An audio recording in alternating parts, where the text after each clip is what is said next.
सच्चिदानंद सद्गुरु साईनाथ महाराज की जय। श्री सच्चिदानंद सद्गुरु श्री स्वामी समर्थ महाराज की जय। गुरुदेव दत्त।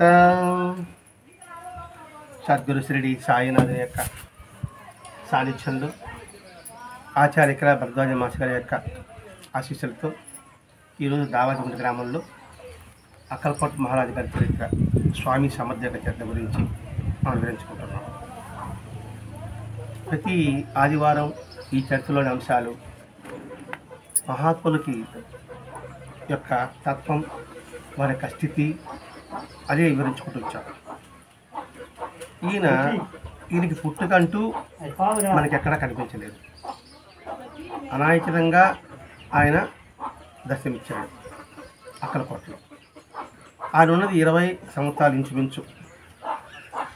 ఆ 20 సంవత్సరాల్లో ఇటు పండితులని, ఇటు పామరులని, ఇటు రాజరికం వాళ్ళని, రాజరికం లేని వాళ్ళని, అలాగే అనేక బాధలతో, అది శారీరక బాధలు కావచ్చు, మానసిక బాధలు కావచ్చు, వారిని ముద్రించడమే తన ధ్యేయంగా ఆయన అవతరించారు. అంటే అందరినీ కూడా భగవతత్వానికి అందుబాటులోకి తీసుకురావాలి. అది భగవంతుని యొక్క ధ్యేయం. అంటే ఎవరూ కూడా అజ్ఞానుడు కాదు, అందరూ జ్ఞానాన్ని నింపడమే భగవంతుడి యొక్క ఉద్దేశం. అందుకని భగవంతుడు మానవ రూపంలో అవతరించి వచ్చాడు. అట్లా ఈయన యొక్క సన్నిధిలో ఇంకా ఎంతమంది అనుభూతి పొందారు, ఎంతమంది ఆయన సన్నిధిలో స్వాంతన అంటే ఏంటి, శాంతి పొందారు అనే విషయమే ఈరోజు మనం వివరించుకోబోతున్నాం. ఒకరికి బాగా అనారోగ్యంగా ఉంది, ఎక్కడ వైద్యం చేసినా కూడా తగ్గలేదు. చివరికి చనిపోతాడు అనుకున్నాడు. ఇతను కృష్ణ భక్తుడు. చనిపోయే లోపల ద్వారక వెళ్ళి కృష్ణుని దర్శించాలని ఇతని ఆలోచన. ద్వారక అంటే బృందావనం దర్శించాలి అతను. కానీ అతనికి నడవలేని పరిస్థితి, శరీరం సహకరించలేదు. ఎవరు తీసుకుపోదామన్నా కూడా శరీరం సహకరించాలి కదా.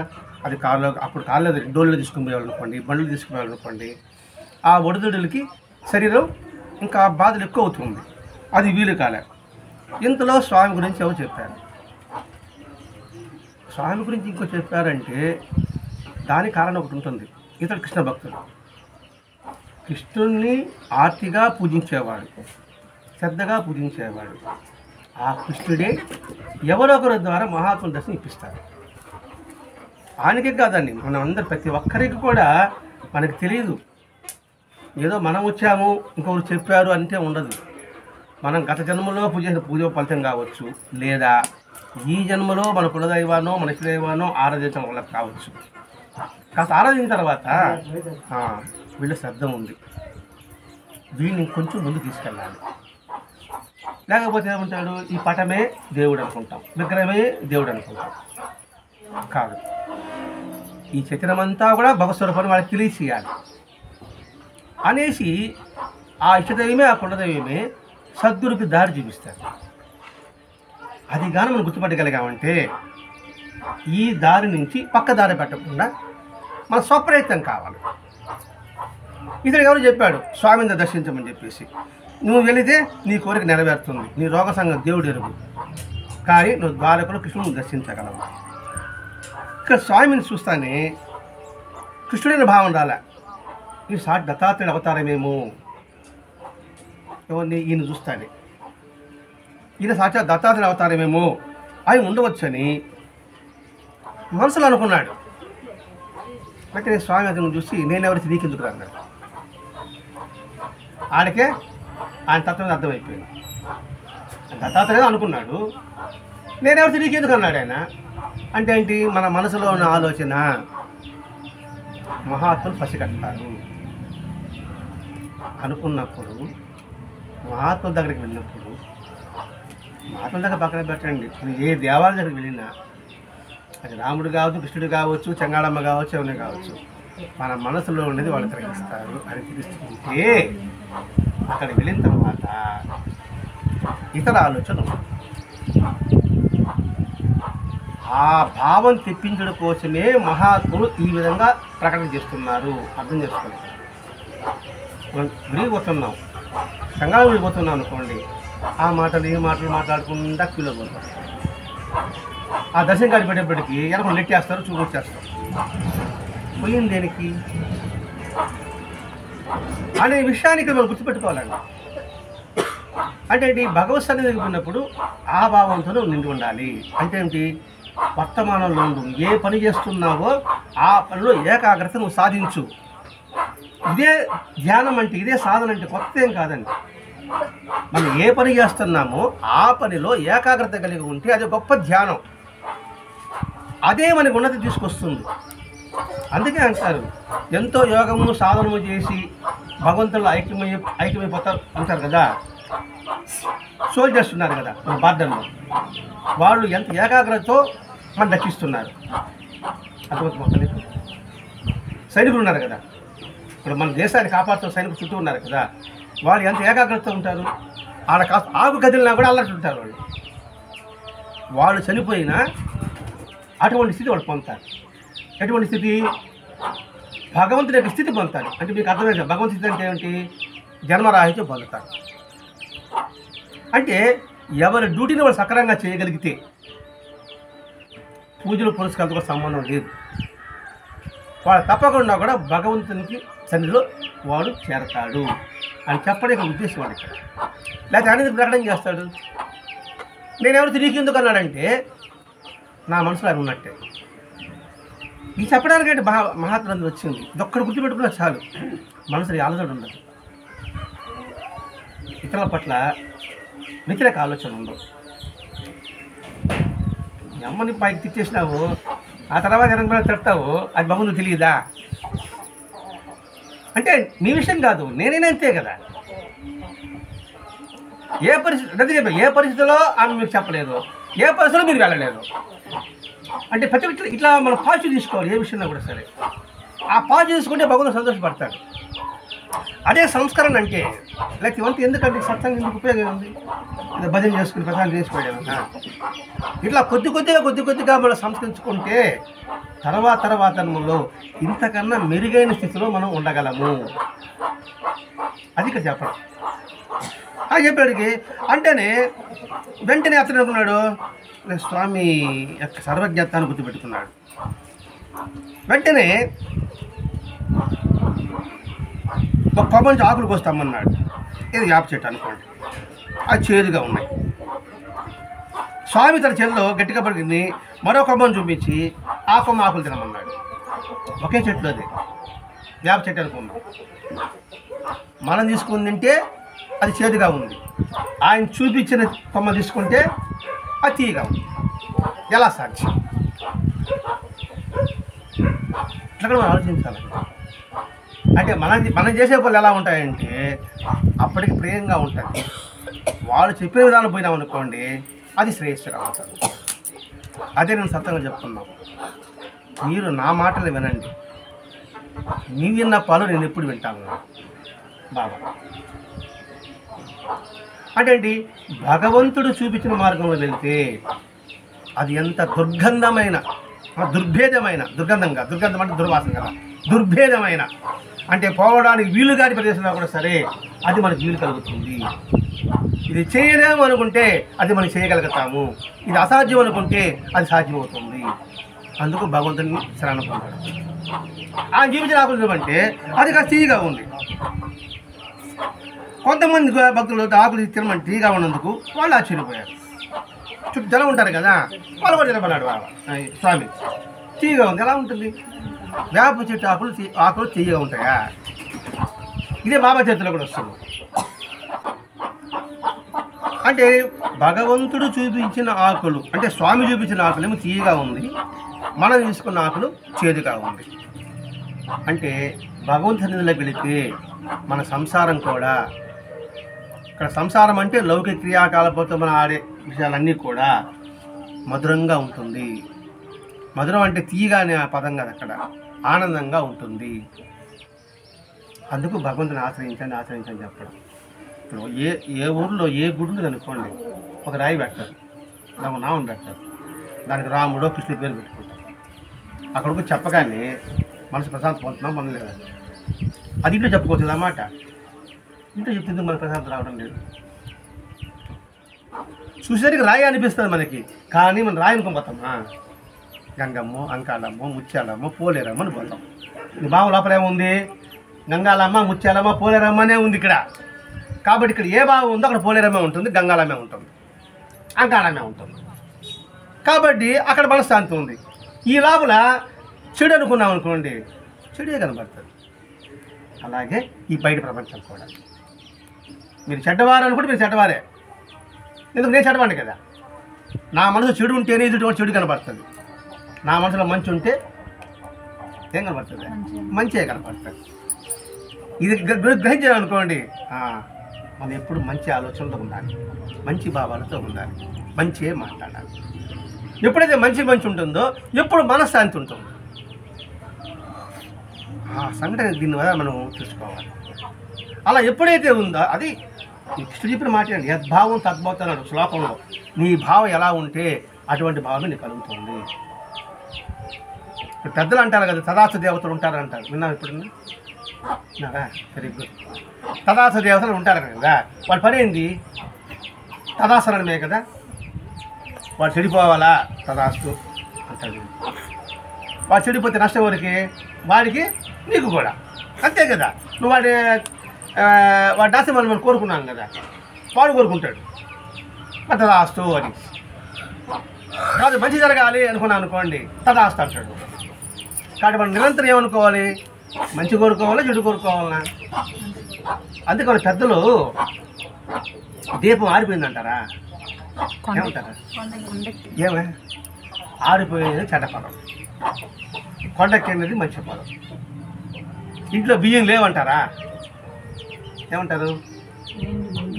నిండుకున్నాయి అంటారు. ఎందుకు ఆ పదం వాడతారు? లేవంటే తదాస్తు అంటారు వాడు, అంతే. అంటే మనం ఏం మాట్లాడినా తదాస్తు అంటూనే ఉంటారు వాళ్ళు. కాబట్టి మనం ఏమండి ఎప్పుడు మంచి మాట్లాడు అలవర్చుకోగలగాలి. నల్లకాన్న అమ్మాయిని చేసుకుని అదృష్టం ఉంటాం, నిజమా? అంటే ఆ అమ్మాయి కూడా వివాహం కావాలి, అదనమాట. అంటే మన పెద్దలు ఏం చెప్పాడు? ఏదైనా సరే మంచి మంచి మంచి మంచి కోరుకుంటున్నారు. ఆ విషయం మనం గ్రహించవలసి అదే అండి. పూజలు అలంకారాలు ఏం కాదు. మన నిరంతరము మన మాటని, మన చూపుని నిరంతరము సంస్కరించుకుంటూ ఉండాలి. అత్యంత ప్రమాదమైంది కన్నే, ఆ తర్వాత చెవి. ఈ రెండే ప్రమాదం. అన్నిటికీ ప్రమాదం కన్నే. కాబట్టి దాన్ని నిరంతరం గమనిస్తూ ఉండు. అలా గమనించడమే ధ్యానం అంటే అండి. కొత్తగా ధ్యానం మనం కొత్తగా నేర్చుకోలేము. మనం ఆ పదంలో అర్థమే అది. ఇలా అయిన తర్వాత 3 రోజులకంతా ఇతడికి ఆరోగ్యం చేకూరింది. 3 రోజులకే ఆరోగ్యం ఏది, ఇంకా చనిపోతాడు అనుకున్న అతను కూడా ఆరోగ్యం చేకూరింది. వెంటనే 4వ రోజు ఆయన దర్శిస్తానే చతుర్భుజములతో ద్వారపరుల కృష్ణుడు దర్శించాడు. ఎవరు? ఆయన. అంటే 4 చేతులతో కృష్ణ భగవాన్ దర్శించాడు. ఎక్కడికో ద్వారకకి వెళ్ళి దర్శనం చేసుకోనుకున్నాడు. కానీ ఇక్కడ అందుకే సద్గురువులే సర్వదేవతా స్వరూపులు. అందుకే సద్గురువులు అంటే గురు బ్రహ్మ, గురు విష్ణు, గురుదేవో మహేశ్వర, గురు సాక్షాత్ పరబ్రహ్మ, తస్మై శ్రీ గురవే నమః. ఈ పదం మనం, ఈ శ్లోకం మనం ఎప్పుడు వింటుంటున్నాం. గురువే బ్రహ్మ విష్ణు ఈశ్వరు యొక్క స్వరూపం. అందుకనే వాళ్ళు సకల దేవతా స్వరూపుడిగా అందరికీ ప్రకటమవుతున్నారు. అందుకే వారి సన్నిధి కాశీ క్షేత్రం నివాసచ్చ జాహ్నవీ చరణోదకం గురు విశ్వేశ్వర సాక్షాత్ తారకం బ్రహ్మనిశ్చయ అఖండ మండలాకారం వ్యాప్తమైన చరాచరం తత్పదం దర్శితమేన తస్మై శ్రీ గురువే నమః. ఈ అఖండ మండలాకారం అంతా కూడా వాళ్ళే వ్యాపించి ఉంటారు. అందుకని ద్వారకుల కృష్ణుడిగా ఈయనకి దర్శనమిచ్చేటప్పటికి సాష్టాంగం నమస్కారం పెట్టాడు. లేదు చూస్తే స్వామి పొట్ట, పెద్ద పొట్ట ఉంటుంది, ఈ ఆకారం ఇంతే. ఆ పొట్ట పెట్టి పక్క నవ్వుతూ ఉన్నాడు. ఇప్పటి వరకు కృష్ణుడు ఎక్కడో ఉండాలనుకున్నావరా అని. వెంటనే కళ్ళు నలుపుకొని చూసినాడు. మళ్ళీ చూసి కృష్ణుడు కనబడుతున్నాడు. అంటే నాకు కలిగిన దర్శనం భ్రమ మాత్రం కాదు. అనే విషయం మామూలుగా కృష్ణుడికి కుండలాలు వేసుకుంటాడు. మన సినిమాలో చూసాము, కుండలు బాగా లావుగా ఉంటాయి కదా, ఈయనకి కుండలలో వేసుకుంటారు. అలా కుంగలాసి చెవు జారిపోతుంది కదా, ఆ విధంగా జారిపోయిందంట. తర్వాత చూస్తే మళ్ళీ మామూలుగా చూస్తే ఈ చెవు కుండలో జారినట్టుగా ఉంది. అంటే కృష్ణుడిగా నిరూపణ అయింది. అటువంటి అనుభూతి కలిగింది తనకి. ఒకసారి వర్షాలు లేక కరువు ఆ ప్రాంతంలో అంతా కూడా. ఏమి చేశారు, పూజలు చేశారు, పునస్కారాలు చేశారు. ఆ ఊళ్ళో వాళ్ళంతా కూడా ఏమి జరగల. వెంటనే ఈయనకి నివేదించుకున్నారు, స్వామి వర్షాలు లేవి అని. వెంటనే వేదంలోని ఒక సూక్తం, 18 సూక్తం దాన్ని చదవమన్నాడు. రేణుకా సహస్రనామం పారాయణ చేయించాడు. 2 రోజుల తర్వాత అక్కడ శివాలయంలోకి వెళ్ళి, ఏం వర్షాలు ఇంకా పంపలేదేమి ఆయన దబాయించాడు. దబాయించిన మనుష్యుడివి వెంటనే అక్కడ వర్షం రావడం ప్రారంభమైంది. ముందు ఏం వర్షాలు రాలేదు అన్నాడు, అనే పలకలా. సరే నీకేం శనగలు కావాలన్నాడు.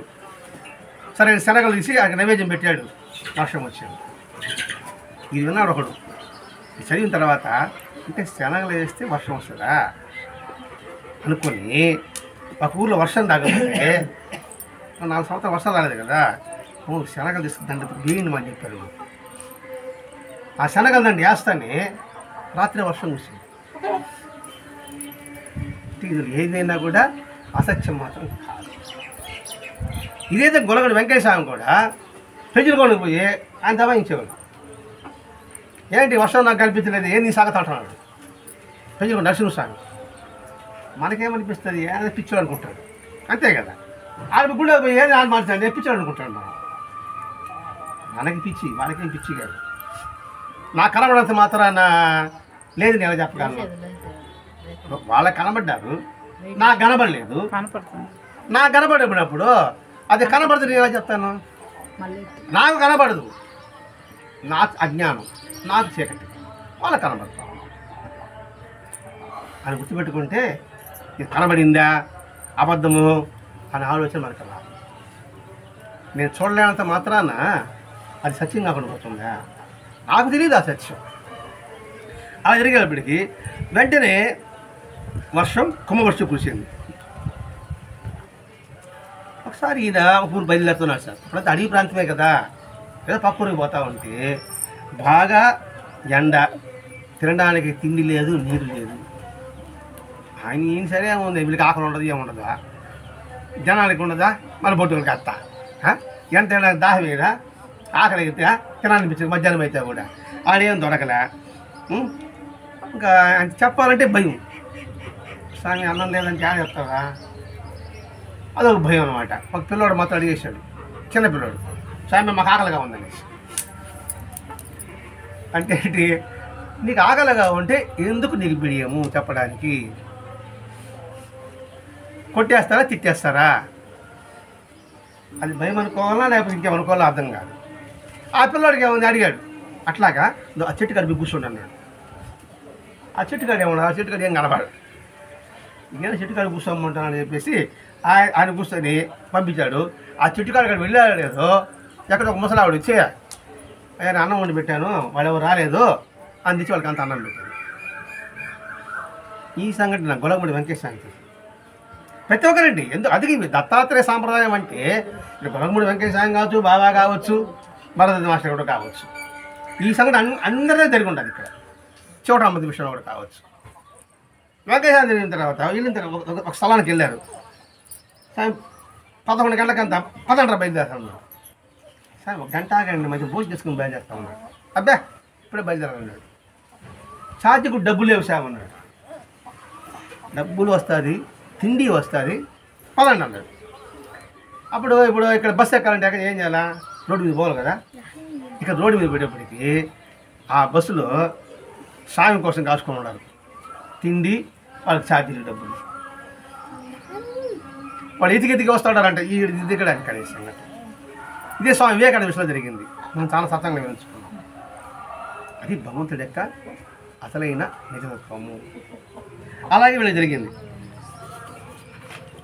ఒకరోజు ఒక భక్తుడు స్వామి దగ్గరికి వచ్చి ఆయనకి ఏదైనా రుచికైన వంటకం పెట్టాలనుకున్నాడు, ఏదో పాయసం వడలు పెట్టాలనుకున్నాడు. వాళ్ళకు ఉండేది అంతంత మాత్రం.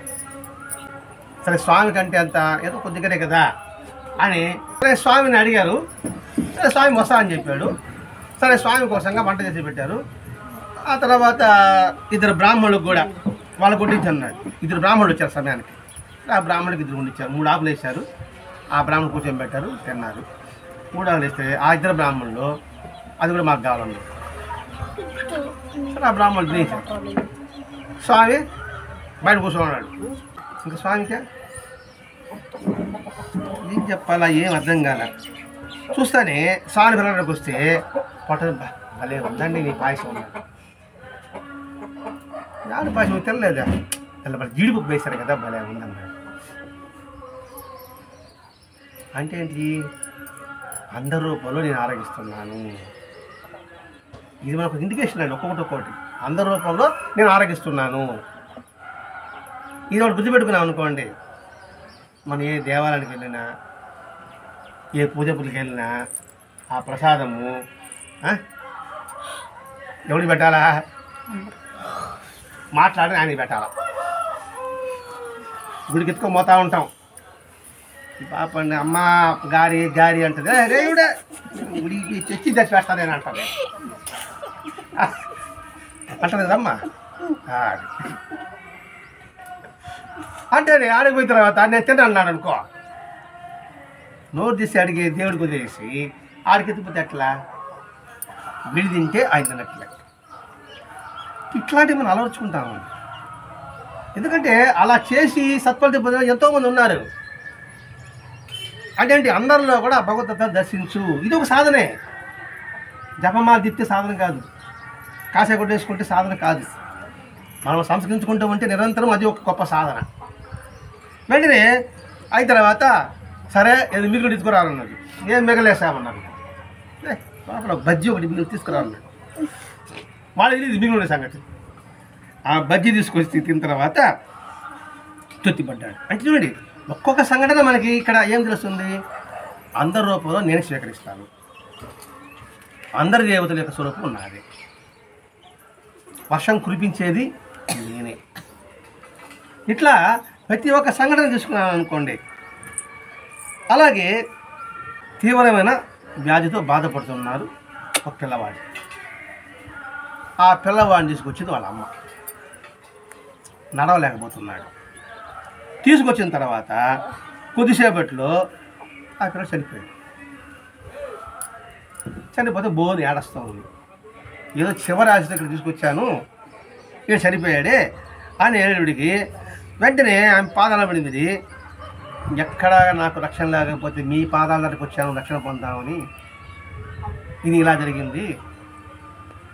ఏదో పిడుగులు పడతాను, చెట్టు కింద పోతే చెట్టుతో నెత్తిన పడినట్టుగా ఉంది పరిస్థితి, అంతే కదా. ఏదో చెట్టు కాపాడితే ఆడిపోతుంది, ఆడ కాకపోతే ప్రాణం పోయా, మీరు కాపాడతారా, నేను ఇక్కడికి వచ్చాను, మా పిల్లవాడు ప్రాణం పోయింది అంటే ఇక్కడికి వచ్చినా కూడా పిల్లవాడు సరిపోవాల్సిందేనా అని పెద్దగా ఏడుస్తూ ఉంది. ఆమె ఏడుపు స్వామి హృదయాన్ని కరిగించింది. వెంటనే ఏం చేశాడు, శవం దగ్గర పోయాడు, కాలు పట్టుకున్నాడు. పిల్లడే కదా, 2 కాళ్ళు పెట్టుకుని గిరగిర దిప్పినాడు, ఇసురు కొట్టాడు. ఇసురు కొడతానే వాడు కింద పడతాను లేచి కూర్చున్నాడు. అంటే చనిపోయిన వాళ్ళు కూడా ఎలా బతికిస్తున్నాడు చూడండి ఇక్కడ. అంటే అప్పటికి పిల్లవాడి ప్రాణం వచ్చింది. ఒక ఆమె స్వామిని దర్శించింది, ఆమెకు సంతానం లేదు, నీ రాత్రుల బిడ్డ లేదు అని బాబా నేను చెప్పాడు, నీకు బిడ్డ లేదు అయినప్పటికీ ఆయన చెప్పినప్పటికి కూడా ఆమె ఓర్పుతో సహనంతో ఆయనకు సేవ చేయడానికి ప్రారంభిస్తుంది. ఆయన పూజ చేస్తూనే ఉంది. ఆమె కటాక్షానికి ఆయన కటాక్షకి ఎదురు చూస్తూనే ఉంది. ఒకరోజు స్వామి అన్నాడు, ఆమె భక్తికి మెచ్చి, భక్తికి కాదు సహనానికి మెచ్చి, అడిగాము లేదని చెప్పాడు అని ఆయన మానలేదు కదా. అలా సహనానికి మెచ్చి, నీకు ప్రాప్తి లే, నేను సత్యలోకానికన్నా వెళ్ళి బ్రహ్మతో తగు పెట్టుకున్నాను సరే నీకు బిడ్డల్ని ఇస్తాను అని చెప్పి 2 ఖర్జూరకాయలు తెచ్చి ఆమె చేతికిచ్చాడు. సరే అని తీసుకున్నారు. సరే ఇంటికి పోయారు, స్నానం చేసుకొని ఖర్జూర గుంట్లో పెట్టారు. వచ్చిన తర్వాత దాన్ని మర్చిపోయారు. ఇది ఖర్జూరకాయల సంగతి మర్చిపోయినారు. పక్క రోజు పోయి గుర్తు చూసుకుంటే 2 కోడిగుడ్లు ఉన్నాయి. ఏడస్తా పోయింది మళ్ళా. అంటే భగవంతుడి ఇచ్చే ప్రసాదం కూడా నేను పొందలేకపోయానే, ఏడస్తా పోయింది. ఆయన అన్నాడు, నీకు పూర్ణాయోగల పిల్లలు నీకు ఇచ్చా, నేను నేనే చేయలేను. నువ్వే కాలు తన్నుకున్నావు. భగవంతుడు మనకు ప్రసాదం ఇచ్చిన, భగవంతుడు మనకు అనుగ్రహం ఇచ్చిన మనం కాళ్ళు తన్నుకుంటాము. అటు సందర్భంలో ఎన్నో ఉన్నాయి. కాబట్టి చాలా జాగ్రత్తగా మెలకువతో కలిగి ఉండు అనే విషయం మనకి గుర్తుపెట్టుకోవాలి. భగవద్ ప్రసాదం అంటే ఇదంతా భగవంతుడి స్థితి. అంటే ఏంటి? ఉన్న స్థితిలోనే ఆనందాన్ని అనుభవించరా నాయన. లేకపోతే ఈ ఆనందం కూడా నువ్వు కోల్పోతావు. నేను మీకు అందరికి అవకాశాలు ఇచ్చాను, కోల్పోయిన తర్వాత మీరు బాధపడినా కూడా నేనేం చేయలేను. ఆ తర్వాత మళ్ళీ తీవ్రంగా ప్రయత్నం చేయాలి. చేసే మనం అనుగ్రహిస్తాడా? అది ముందుగానే మనం ఆస్వాదించామనుకోండి, ఈ ప్రయత్నం అనేది ఉండదు కదా అనే విషయం మనం గమనించాలి. సరే వచ్చింది, ఏడ్చిన తర్వాత ఆయన మనసు కరిగి మళ్ళా తిరిగి ప్రసాదం ఇచ్చాడు. ఆయన దయామేడు కదా, మనం కఠినాత్మలం. ఒకసారి చెప్పాను పోరా, నీ మాట నా మాట వినలేదా, ఇంకోసారి ఎందుకు ఇస్తానా అంటాడు నా బోటిగాడు. ఓర్పు ఉండదు వీడికి. నేను ఇన్సారి ఒకసారి చెప్తామా, ఊరు చెప్తా కూర్చునేను పని. ఆయన దాయం ఆయనకి చెప్తాడన్నమాట. ప్రసాదం ఇచ్చాడు, చూసుకున్నాడు. ఇట్లా ప్రతి ఒక్క విషయంలో కూడా ఒక బ్రహ్మచారి వచ్చాడు. వచ్చి స్వామి దర్శనానికి వచ్చాడు. అప్పుడు మనం స్నానం చేయాలంటే అక్కడ వసతి లేకపోతే ఒక ఊరవతలు ఉంటారు కదా, అంటరాని వారిని అప్పుడు ఉండేవారు కదా, వారి ఇంట్లో పోయి స్నానం చేసినాడు. ఇంకెక్కడ దొరకకపోయా. స్నానం చేసి ఆయన దర్శనానికి పోతానే నా పోటీగాడు బ్రహ్మాండంగా భక్తుడు ఉంటాడు కదా, నువ్వు వాడి ఇంట్లో స్నానం చేసి వచ్చావు, నీకు లోపల నాట్ అలౌడ్ అంటా ఉన్నాడు నా పోటీగాడు. ఇది ఆయన దగ్గరికి పోవడానికి. అంటే మనసు కొంచెం బాధపడుతుంది కదా. చాలా బాధపడ్డాడు. బాధపడిన తర్వాత వెంటనే వీడున్నాడే, వీడికి రావద్దని చెప్పిందా, వీడు రోజు స్వామి భోజనాన్ని పెట్టేవాడు అనమాట. ఆడ పోతే స్వామి నాకు నీ భోజనం వద్దున్నాడు. ఎవడు భోజనం? కాపలా కాసేవాడు భోజనం. నేను కదా కాపలా కాస్తానన్నా, అర్థమైంది పాప. రోజు భోజనం పెట్టేవాడు, నాకు భోజనం తింటా ఉన్నాడు ఆయన. వెంటనే నేను ఆనందం పెడతా అంటే నాకు భోజనం వద్దన్నాడు. ఏం సాగు అన్నాడు. అంటే అన్య కులిస్తుడిలో స్నానం చేస్తే వాడేం చెడిపోయాడా? వాడేం గురించి ఇచ్చావు? వాడు బాధపడ్డాడు కదా. అంటే ఎదుటి వాడిని బాధ పెట్టడం కూడా ఆయనకి ఇష్టం లేదు. ఇది మనం గ్రహించాలి. ఇక్కడ ఎదుటి వాడి మనసు గాయపరిచినా కూడా భగవంతుడికి ఇష్టపడదు. అందుకే ఖురాన్లో ప్రవక్త చెప్తాడు, భగవంతుడు ఎక్కడున్నాడా? కంటనాల కంటే దగ్గరగా ఉన్నాడంట, అందరి గుండెల్లో ఉన్నాడంట. ఇప్పుడు కృష్ణ భగవానుడా, నేను బాబాయ్ నేను నీలో ఉన్నా అంటే అర్థం ఏంటి? నువ్వు నాలో ఉన్నావు అంటే అర్థం ఏంటి? కాబట్టి ఎదుటివాడి మనసు గాయపరిచినా కూడా అది హింసే. ఇప్పుడు ఆ విధంగా మనం అనవసరంగా పక్కన ఒక మాట అనేస్తాం. వాడు పైకి అనలేకపోవచ్చు, నవ్వుతా కూడా వెళ్ళిపోవచ్చు, కానీ మనసులో బాధపడడా? మరి ఆ బాధపడితే మనం అనుభవించిన అవసరం ఉందా లేదా? అదే చెప్పాడు, నువ్వు ఆ మాట అన్నావు కాబట్టి నీ చేత అన్న నాకు వద్దన్నాడు. ఇక్కడ అవకాశం కోల్పోయాడా? భగవంతుడికి అన్నం పెట్టే అవకాశం నాకు వస్తే నేను దాన్ని పోగొట్టుకున్నా అంటే ఎంతటి అవకాశం నాకు పోయింది? ఆయనడికి కొంతకాలానికి ఎప్పుడైతే ఆయన సేవ వద్దన్నాడో వీడికి పిచ్చి పట్టిపోయింది.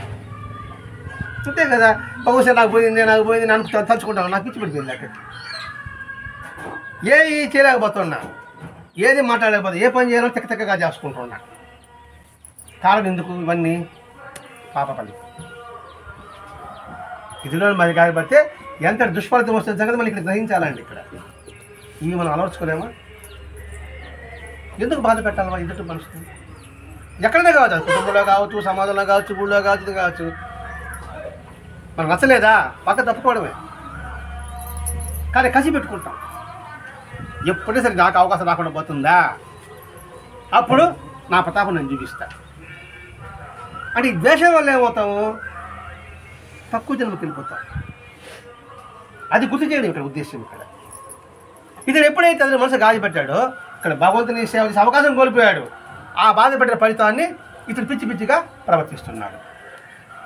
అయిన తర్వాత తెలుసుకుని స్వామి పాదాలను పడి నన్ను క్షమించు బా స్వామి అని అడిగిన తర్వాత కొద్ది రోజులు నువ్వు ఎవరైతే రావద్దన్నవే వాడికి సేవ చేయమన్నాడు.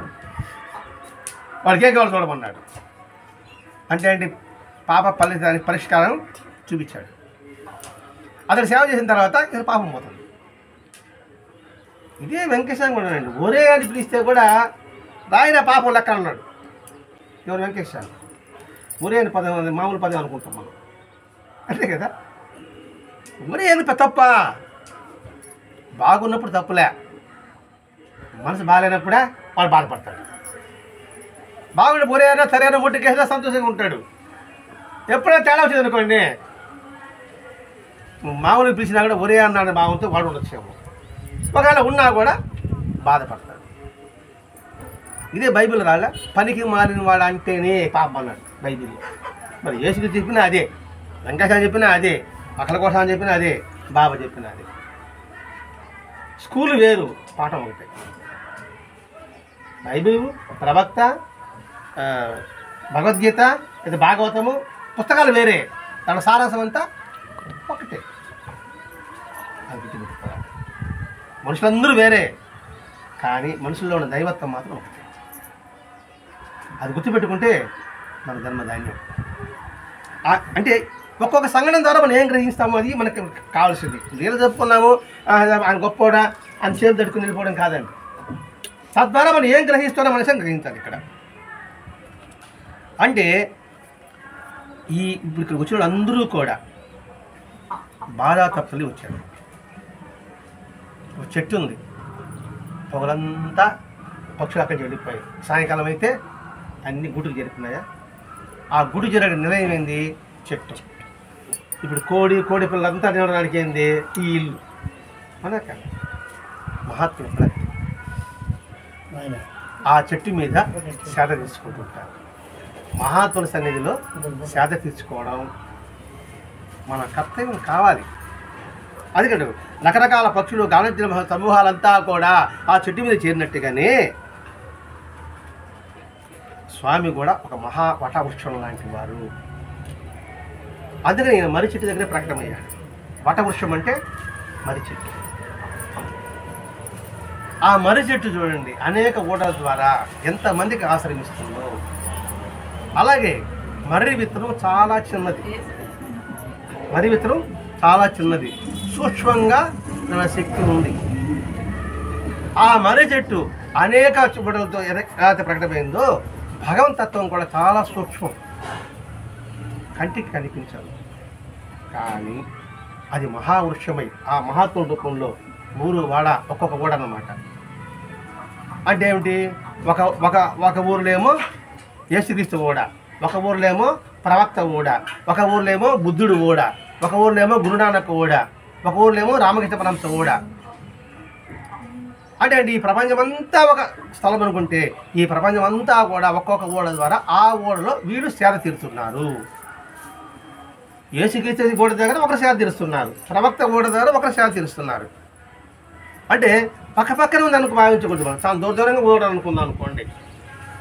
అక్కడ నుంచి ఇక్కడికి రావాలంటే కష్టం కాబట్టి అక్కడ ఊడ ద్వారా వాడు శాంతి పొందుతున్నారు. అంటే ప్రవక్త చెప్పిన మాటల ద్వారా వాడు శాంతి పొందుతున్నాడు, యేసుకు చెప్పిన మాటల ద్వారా ఇంకొకటి శాంతి పొందుతున్నాడు, బుద్ధుడు చెప్పిన తర్వాత ఒకటి శాంతి పొందుతున్నాడు. కాబట్టి వాడు మహావృక్షం లాంటి వారు. స్వస్తి. శ్రీ సచిదానంద సద్గురు సాయినాథ్ మహారాజ్ की जय, सद्गुरु श्री स्वामी समर्थ महाराज की जय, सद्गुरु श्री भरद्वाज महाराज की जय. गुरुदेव